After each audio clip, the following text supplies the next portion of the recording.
Here's your host, Chelsea Edwards.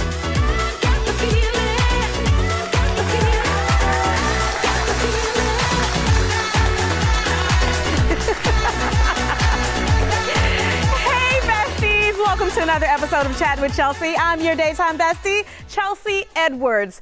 Ladies, have you ever been told that you're always overthinking things, but you're also always right? At least vast majority of the time. Well, today's show is going to explain why. Perhaps we have our bestie brain coach back in. She's going to break down how the female brain is actually built for leadership. So all of that overanalyzing, planning, and noticing every little thing, it could be your superpower, right? But first, we have an attachment style expert in. She's going to explain how our brains shape the way that we trust, love, and connect in relationships, and why we might want to do a little rewiring for healthier bonds. Check it out. People are not born with trust issues. You don't come out of the womb with some sort of eerie issue around trust. You actually go through painful experiences in your past. And I like to give the analogy of a bear in the woods. If you run into the woods tomorrow and you see a bear and that bear chases you, but you run away and you're safe, thank goodness. What happens if you go into the woods the next day? Ooh, what happens? Welcome, Thais Gibson, attachment style expert, PhD, and author. So yeah, we got to pick up where that left off. That was a good intro to attachment style. The bear in the woods. What happens the next day? So what happens the next day is that you go into the woods, and the moment the trees move, you're like bracing for the bear to come out. And so what's happened is we have a negativity bias where our brain holds on to negative things more than positive. I always say to people, if you get chased by a bear, you don't look and tell your friends later, oh, I saw beautiful flowers while the bear was chasing me. Yeah. And then we store that negative threat and we project it back out onto the world the next day. If you go back into the woods, you're bracing for it. And so that's great if we actually live in a survival-oriented world where we're being chased by bears. Not that we want to be there. Not that we want to be there. But it's not great when it's actually that you felt abandoned as a child. And so as an adult, here you are projecting that fear of abandonment onto everything. Or if you felt betrayed growing up and now you feel like you can't trust anybody. If we end up going through different attachment wounds, and we can get into what they are for each attachment style, but if we go through different attachment wounding in childhood, that shapes our conditioning and that shapes the basic filter that we perceive and interact with the world through as adults. Wow, so people have these attachment styles and probably don't even realize it, honestly. Okay, so what are the different attachment styles that we're talking about? So there are 4. Okay. And the very first one is the securely attached style. Securely attached individuals in childhood, they grow up with a lot of what we call approach-oriented behavior. This means essentially that caregivers are attuned to their kids and they're able to notice when the child is feeling distressed and they approach them to try to solve for it. And it sounds like such a small thing, but it has a huge impact. It teaches children, it conditions children to say, oh, well, if I'm stressed, I'm still worthy of love. People will actually be there for me. If I need to express my emotions, I can trust people, I can rely on people. They learn healthy communication, healthy boundaries. So they have really adaptive patterns. And as adults, securely attached, the first of 4 styles, they end up not just having the longest lasting relationships, but they actually report being the most fulfilled in those long lasting relationships, which is important. Okay, so that sounds like, yeah, they will do great if they are probably with another securely attached person. Okay. Yes. Maybe. Okay. So, yes, because what's really interesting is that who we end up being most attracted to in relationships and investing in long term are people who mirror back to us our subconscious comfort zone. So at the end of the day, we choose what's familiar because we equate familiarity to safety. And what's actually most familiar is the way we treat ourselves. So securely attached people, they're kind to themselves, they know their own needs, they meet their own needs, they honor their boundaries. So they end up actually being attracted to and investing in other secure people who will treat them that way as well. But where it doesn't work so well is when we have insecurely attached styles, because they often end up investing in and being attracted to the things that they say that they don't want. Okay. And we can unpack that. Yes, what are the insecurely attached styles? 3 insecurely attached styles. At one end of the continuum, in a sense, is the anxious attachment style. They're often referred to as anxious preoccupied. They grow up with a lot of either real or perceived abandonment. Real abandonment is the obvious. Somebody literally does not come back, they're given up for adoption, or they grow up in a fatherless home, for example. In this particular case, they essentially have this fear of abandonment that's wired into their brain because of the experience they had. Perceived abandonment is similar in the sense that if children have very loving parents, but they're always traveling, they work a lot, children through repetition over time feel like love is good, but it's always taken away. And so they keep fearing love being taken away from them. And so anxious children grow up to be adults that are terrified of being abandoned, alone, excluded, rejected, disliked, and they end up dealing with this by trying to cling. Yes, and you see that when you're dating a clinger. Okay. Exactly. They end up being individuals in relationships who are clingy, sometimes needy, they call a lot. And most importantly, to your point earlier, what ends up happening is they dismiss and avoid themselves because they're so busy people pleasing everybody and trying to win everybody over. They put themselves on the back burner. They don't like spending time alone. They don't actually invest time in getting to know themselves. And so guess who they end up being attracted to? Usually avoidant partners who are not present with them either. Okay, all right. We're going to take a quick commercial break and then we're going to get into those last two styles. This is really good, y'all. You don't want to miss it. We'll be right back after this.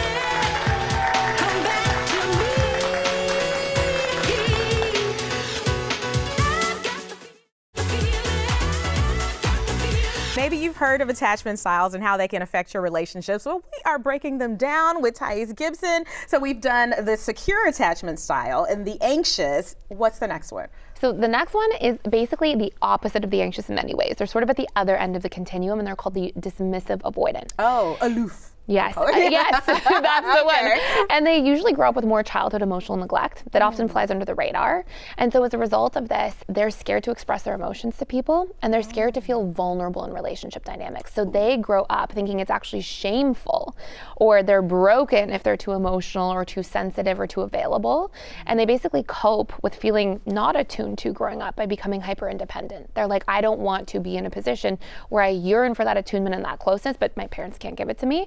So instead, I'm just going to not need anybody. And as adults, they end up being the ones in relationships who are always creating distance, who never really want to commit. The moment they actually attach, usually around 4 to 6 months of dating, when things get real, they jet. They often pull away and completely change. Okay, I know there are people watching who are like, like me. I'm like, we all know one. Okay. Yes. Maybe a few. Yeah, could be you. All right, what's the final attachment style? The last one is a fearful avoidant attachment style, sometimes referred to as disorganized. And they grow up in childhood environments a lot of the time where basically it's extreme chaos, more big T trauma. So let's just say, for example, maybe a parent has narcissistic personality disorder. They love bomb one day and they're really cruel the next. Or a parent is in active addiction or an alcoholic. They have a few drinks one day, they're in a nice mood, they're loving, and the child's like, oh, love is safe, love is good. And another day they have many drinks and they're cruel or they're angry. And the child goes, oh my gosh, love is terrifying. And so this individual basically grows up with these wired in concepts about love and connection as it being both a good and terrible thing. And so as a result of this, while the anxious attachment style is always trying to get closer and cling, the dismissive avoidant is always trying to create distance, the fearful avoidant becomes hyper vigilant. They are always trying to hyper read everything that's going on, notice every little change in micro expressions, body language, tone of voice. And as adults, they're very attuned to people. They're trying to sort of draw out all the information, but also they're very hot and cold. They want closeness. They're like, come get close. You get close. They go, get back. You're too close. And they pinball back and forth because the second that somebody actually feels like they're a safe source of connection, they're like, oh, the other shoe's going to drop. And so they start to push away out of that fear. Wow. And so if you are in one of the other attachment styles that are insecure, and you are noticing these patterns, or you're hearing this speech and you're like, wait a minute, that's how I am, or that's how somebody I know is. How do we get about to that secure side of it? How do we move towards a secure attachment style? Great question. So there's 5 major pillars of healing that we take people through. So the first pillar is we have to rewire those painful ideas. You're not born with this fear of abandonment or the fear of being rejected or disliked. Those things get wired into you through repetition and emotion, and we can actually rewire them. I'm happy to share an exercise at the end. Yes. The second pillar is we have to learn what our own needs are and actually how to meet them in ourselves. It's a huge part of self-soothing, and we have to do that repeatedly enough that becomes our new baseline. Then we have to regulate our nervous system, learn healthy boundaries, and learn updated forms of communication, because all insecure attachment styles, they very much struggle to communicate effectively. Dismissive avoidance just shut down completely and don't bother. Anxious attachment styles cling and then become a little bit critical. They say, you don't care about me, you don't spend any time with me, rather than what we call positive framing, saying things like, hey, I'm feeling disconnected. I'd love for you to be more present. Can we have a fun date night this weekend? And one gets you heard and one doesn't. So there's different tools for each of those 5 pillars that help us get started on the journey to healing our attachment style. Sounds like a lot of work needs to be done. 90 days. Okay. Oh, 90 days. We can do, okay. There's some hope. Okay. And it's always so much more work to not do the work, because it's really painful to play out these patterns where somebody feels abandoned, constantly in relationships, always on high alert. Then they end up clinging to people, then pushing people away. And then most importantly, to your point earlier, people end up being most attracted to people who mirror how they treat themselves. So anxious attachment styles, they're usually attracted to avoidants who are not going to be able to show up for them. And then they feel disappointed and let down. Dismissive avoidants say they want somebody who honors their freedom, but they're usually attracted to the warmth and the preoccupation of the anxious partners. And so then we have all these challenges in relationships until we do that underlying work. Like yin and yang attracting each other. Yes. So interesting, because we've always said opposites attract, and here it is right here. 100%. So if you are with a partner and you are noticing some insecure attachment styles there, how do you approach that conversation? Great question. So one of the first things we always get people to do is start by noticing what their triggers really are. And then, we can do some rewiring work on those triggers, but we can also go in and say to our partner, hey, this is something that's a sensitive point for me. I'm doing the work on this, and here's what I need when this comes up for me. And so a lot of what ends up happening is, let's say somebody's anxiously attached, they're afraid of being abandoned. They can have a conversation with their avoidant partner and say, look, I know and I value and honor that you need space and time sometimes. And if you're going to take space, I just need some reassurance along with that. I just need some certainty. Hey, I'm going to spend Sunday afternoon to myself, but I love spending time with you. Let's hang out on Monday. So we can start honoring and taking into consideration what each other's pain points are and meeting those needs around those pain points, so that rather than each person being so triggered in the relationship, we learn to better consider each other, so those things don't have to be things that drive us apart. Wow, very good. So just so good. Okay, so what is the exercise you mentioned that can help us rewire? So this is a really easy starting exercise, okay? So I'm not a big believer in affirmations, because affirmations are the conscious mind speaking to the conscious mind, okay? The conscious mind speaks language. The subconscious mind, which is where we're hosting these core wounds, okay, these fears of being abandoned, disliked, excluded, betrayed, the subconscious mind speaks in emotion and imagery. So what we do is we take that big core wound. Let's just say somebody has a core wound of being not good enough. They're always feeling not good enough in their relationships. Step 1 is, what's the opposite? I am good enough. Now, if I were to say to you, whatever you do, don't think of the pink elephant. You'd probably think of a pink elephant. Your subconscious mind speaks in emotions. So we have to now speak to our subconscious mind instead. So, okay, I am good enough. Affirmations don't cut it. Now what we need in step 2 is we need emotions and imagery, because now it speaks to our subconscious mind, and that's where the core wounds are. Nobody wakes up any day saying, oh, I'm going to tell myself I'm not good enough 34 times today and see how I feel. Right. So step 2 is that we have to come up with 10 pieces of memory of times that we actually felt good enough. Okay, memory is a container for emotions and imagery. So if I were to say, tell me your favorite childhood memory, and you were playing at the beach, you might see the images of the sand and the ocean and the red bucket as you're making a sand castle. Yeah, exactly. So we're going, okay, step 2, 10 memories of times we actually felt good enough. It's evidence-based, it's rooted in things we actually did. Maybe you say, oh, I was a good friend yesterday to somebody, I showed up well at work 3 days ago, and I'm proud of having that hard conversation. So we're coming up with actual memories of times we felt good enough. Then step 3, we record ourselves saying this out loud, okay? And we listen back in a suggestible state, meaning when our brain is producing more alpha and theta brainwaves, for 21 days. 21 days of repetition, emotion, and imagery in a suggestible state, which fast tracks it, helps us fire and wire new neural networks in the brain, so that repeatedly across time, that's actually embedding a shift in the change that we see ourselves. Wow, okay. We gotta definitely make sure that everybody's writing that down. But just in case they didn't catch all that, how can they get in touch with you to get some more guidance us through this? Absolutely. So I am at personaldevelopmentschool.com, and we take people through a free attachment quiz. They get to go through, find out their attachment style and the 5 pillars that they need to go through to really heal and succeed in all of their relationships. Oh, yes. Okay, I'm already feeling even more healed just sitting here learning about this.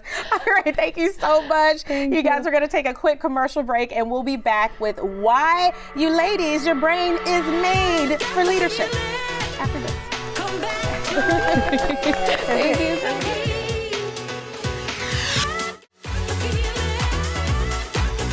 Despite what you've been told, you're probably built for leadership, according to your brain, and also according to Dominika Stanjevich, our brain coach bestie who is back. I mean, you've done so much research around this, how the female brain is actually made for leading. Yes, and I'm so happy to be back because I took all the studies that I could find and I kind of read about 130 something of them out of 300 and plus numbers that I found. And when I looked at it, especially one of the studies where female brain was absolutely exploding in a positive way, the scientists, which were gentlemen, okay, all right, wrote on the bottom, please do not use this for generalizations as it might be harmful. Oh, harmful to whom? To whom? Okay, because it sounds like something we need to know. All right, so what were some of the things that you found on the scientific side of it? So TAN 2016, if somebody wants to check, it's a meta-analysis of many studies on the brain. And they took functional MRI and they looked how the brain functions. And what they found is, for example, that we have parahippocampal gyri. That part of your brain sounds weird. Yes. But is your pattern radar. So it detects patterns and recognizes them and allows you to make a decision quicker. Or we have something called corpus callosum. Pretty cool thing because it connects intuition and logic, makes it work very much quicker. Okay. Then they found we have more connections in our white matter, which is super important, and it goes away when you scroll too much, so don't scroll too much. Okay, good point. Yes, so we have more connections, which means we connect the right and the left hemisphere, and the information travels quicker. Wow. Okay, so you brought up intuition, Yes. which I feel like a lot of people dismiss as just, just some kind of feeling, but there is science behind intuition. Absolutely. So your brain is connected to your gut, right? So when you get the gut feeling as your intuition, it's access to your deeper memories and they surface and you get this feeling. With the pattern recognition we spoke, you walk in a room, you'll go, there is something off here, right? But you don't know what happened, but you feel it. Well, that is because of your mirror neurons, which is something that recognize the environment, your smell, which actually translates into feelings and how you react to things. We use it for programming. Okay. And intuition is a gift from the universe, God, nature, whatever you want to say, for you to be safe. Now, there's a caveat to this. Okay, what's the caveat? If you're super stressed, going through trauma, intuition goes offline. You will get the wrong information. Okay. So if you want to use your intuition in decision making, you need to put yourself back into regulated nervous system. Okay. When we talk about leadership also, we talk about that women are so emotional. Right. We hear that excuse a whole lot for women not being in leadership roles. What do you say to that? Fantastic. We are, and that's our gift. You know why? Because emotions give you information. And if you know how to use it, you can foresee the future. You can stop with the anterior cingulate cortex. You can stop the progression of escalation of an event. You can stop getting in a fight, for example. Yeah, as a leader should. That would be kind of useful skill. Yeah. But it also allows you to see the bigger picture and kind of feel the room, if I may say. Okay. That allows you to adjust how you speak to people. It allows you to craft the message as you go. You don't have that tunnel vision. So what if you have been told your whole life that you don't belong in a leadership role, or you're getting these messages that that's not your power, but maybe you want to tune into that? What do you recommend? Oh my goodness. So if you're being fed over and over information that you're not good enough, that you should stay at home, that you're not built for leadership, and you might not be, you start to believe what you hear. And our previous guest was talking about different attachment styles, but that plays into leadership roles as well. So if you live in fear constantly, unregulated, and you've been told that you're not worth anything, or, you know, this is not for you, you're just a woman, that literally sinks into your brain and it becomes a default, and it plays into your default mode network. That is the part where we imagine things. If you cannot imagine yourself being a leader, you will never become one. Wow. Okay, so do we need to do similar exercises? Absolutely. Okay. So I am a huge fan of mental rehearsal. That's a step up from visualization. Okay. So first of all, besides imagining, you don't imagine the outcome. You don't imagine the account. You don't imagine the money. What you imagine is the obstacles you're overcoming along the way, how you're overcoming, and how you feel after you overcame them. You also imagine smells, feeling in your body, and everything around you. So it's not enough just say, oh, you know, I'm a leader, I'm gonna be great. Right. You need to give your brain a pathway and train your brain to react before something happens. That's mental rehearsal. So let's say you know you're gonna hear a lot of no's. Yeah. If you, after first no, go home, there's not much of leadership left for you. There's not a chance. We got to fix that. Okay. So what you do, you imagine your reaction after you heard the no. You imagine how excited you are because you heard the no. You imagine how it feels, what you're wearing, how everything smells, what's on your face, is there a wind, how those people look like, and how calm you are and grateful that they saved you time. Wow. Okay. And don't forget the smells. Yes. Yes. Okay. All right. Well, we got to take a quick commercial break, you guys. Such good stuff here. We'll be right back after this.